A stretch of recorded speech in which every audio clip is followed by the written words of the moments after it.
இந்த போறப்பு தான் நல்லா ருசிச்சு சாப்பிட கிடைச்சது.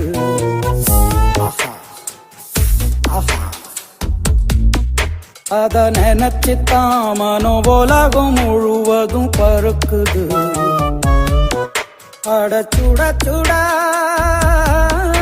அட சுட சுட அந்த மதுர மல்லிப்பூ இட்லியே மீன் குழம்புல கொஞ்சம் புரட்டி சாப்பிட எச்சில் ஊறுது உள்ளுக்குள்ள. இந்த போறப்பு தான் நல்லா ருசிச்சு சாப்பிட கிடைச்சது. இந்த போறப்பு தான் நல்லா ருசிச்சு சாப்பிட கிடைச்சது. அத நினைச்சுத்தான் மனோ உலகம் முழுவதும் பருக்குது.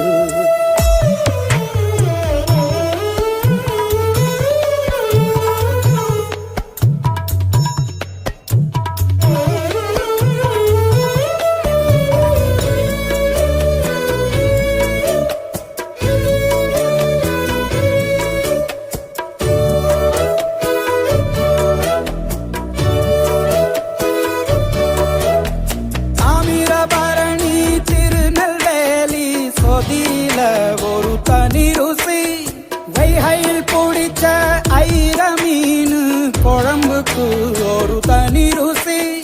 திண்டுக்கல் பிரியாணிக்கு கத்திரி தொக்கு இருக்கு. தென்காசி பரோட்டாக்கு சிக்கன் கறி இருக்கு. அம்மாவின் வாசம் உண்டு வேப்பம்பூ குழம்புக்கு. அவதானே ஊட்டி தந்தாய நிலவுக்கு. உணவிலே ஒரு உறவு இருக்குது. உள்ளுக்குள்ளே ஒரு கவிதை பிறக்குது. போறப்பு தான் அத நினைச்சுத்தான் இந்த போறப்பு தான் நல்லா ருசிச்சு சாப்பிட கிடைச்சது.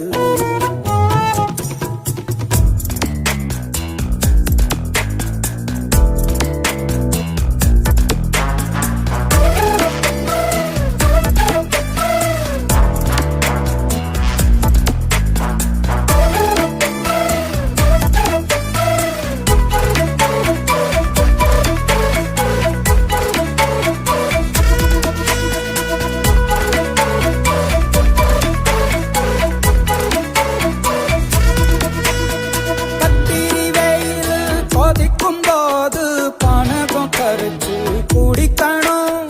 கொட்டுற மழையில் குளிரும் போது காரச்சேவு கொஞ்சம் பொறிக்கணும். ஆல்வள்ளி கிழங்குக்கு ஆஹா என்ன ருசி. ஓலை கோழு கட்டைக்கு ஓஹோ என்ன ருசி. கருப்பட்டி சுக்கு மல்லி காப்பிக்கு என்ன ருசி. ஊரோரம் ஒத்தப்பான கல்லுக்கு என்ன ருசி. பூமிக்கு வந்தவானுக்கும் இடையில ஒவ்வொரு சுவையிலும் மனசு லயிச்சுது. போறப்பு தான் நல்லா ருசிச்சு சாப்பிட கிடைச்சது. அட சுட சுட அட சுட சுட அந்த மதுர மல்லிப்பூ இட்லியே மீன் குழம்பு